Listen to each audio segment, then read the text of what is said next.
The next question is, I think I've had a gambling addiction. Do you think that gambling addictions can go as sour as addictions like drugs and alcohol? And what's the worst case of a gambling addiction that you've ever seen? So let me,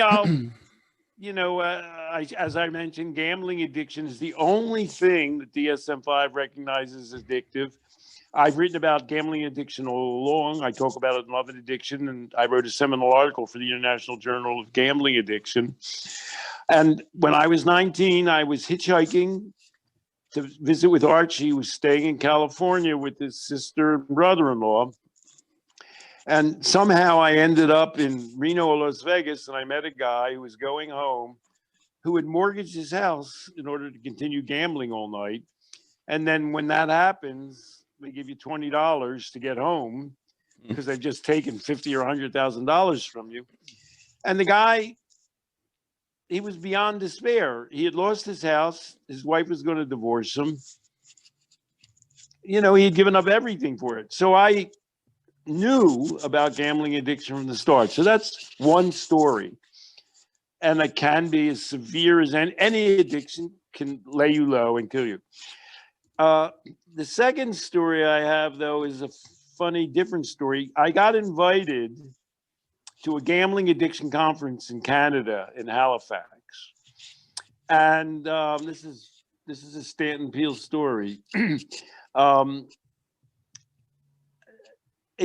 Canada, they have gambling is legal, so they force the casinos to donate money to do addiction gambling conferences. So they're big.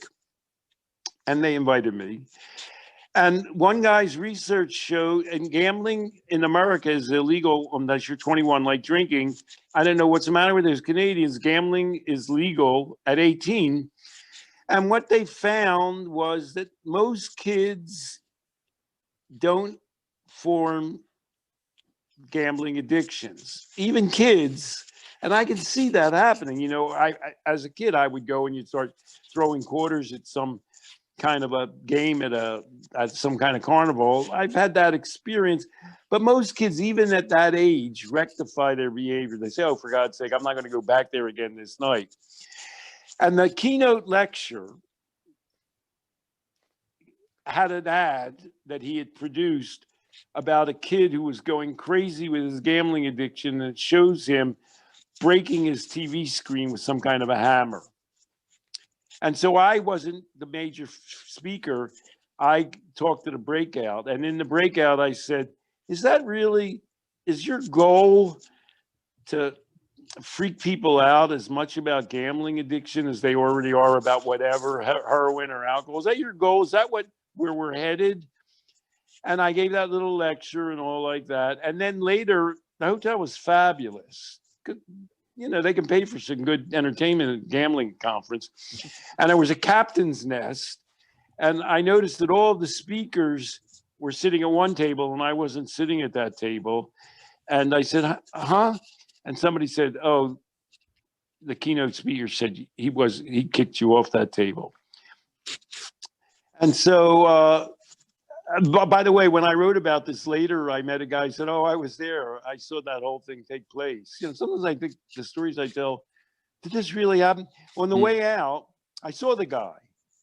And I said, hey, Bill, what's up? And Bill turned on me. And he said, you think it's funny, to get up there and say, look what this crap is all about. Is this really constructive and all? You think you can go and say that about the work I'm doing and then just go back to wherever the hell you're from?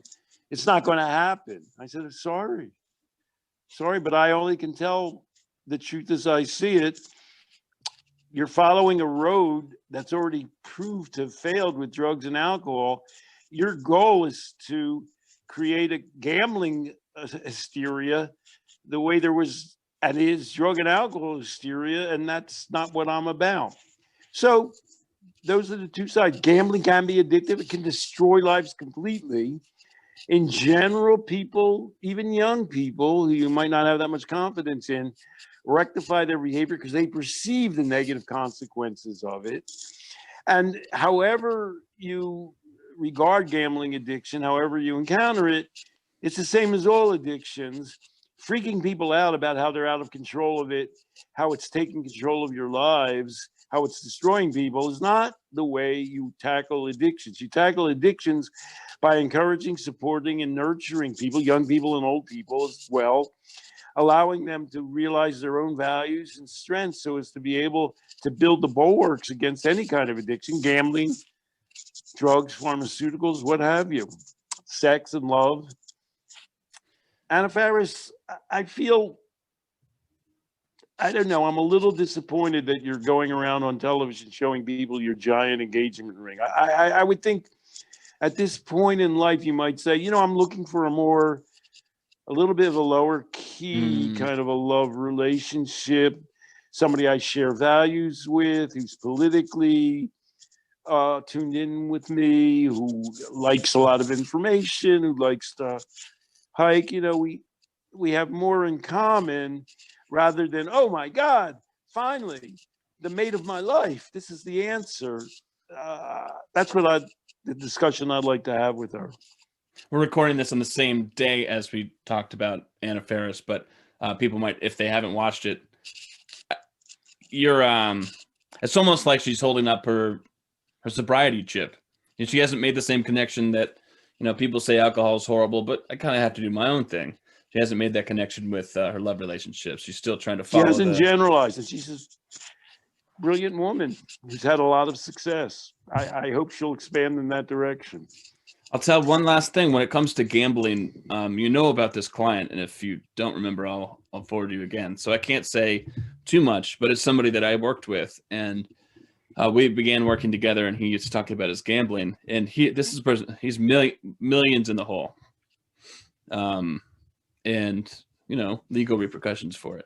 And he was first trying to say, well, my traumas made me do it, and my gambling took me over. And so I didn't say, no, your traumas didn't, no, the gambling didn't, but I did ask him some pointed questions. And what he decided was that he turned to gambling for an experience that he felt was an absolute lifeline. There's no shot at me getting it some other way. I can kind of get it. I can piece it together through gambling, the trips, the entertainment, the women that I meet, the people who think I'm important, the rush that it gives me. Put it all together, and there's some good and some bad, but it's at least better than my inability to create it somewhere else. And I thought that was, that was just, he came to the conclusion that was just, he could have written a book for us, at that point. So that just goes to show it's not, like you've always said and you're saying now, it's not the thing. Carl Hart says drugs aren't the problem, opioids aren't the problem. And we can kind of say gambling's not the problem. But of course, insofar as someone has a problem with it, it can yield just as destructive consequences as anything else. Well, what I liked about your description and what you allowed him or helped him to come to see is gambling came to be one big package for all of the needs that he wasn't fulfilling, and it became the object of his desire, right, his addictive object, for a reason. But the reason isn't gambling. Maybe the reason has something to do with trauma, but that's not what his life currently is about. And you helped him we've been talking about mindfulness. We've been talking about making people aware of the function that an activity serves in their life to be able to deconstruct that. And once you can objectify it, once you can come to grips with it, you can deal with it, you can curtail it, you can find alternatives. And that's the gift of you and this person in coaching, and which I've seen you do in other arenas.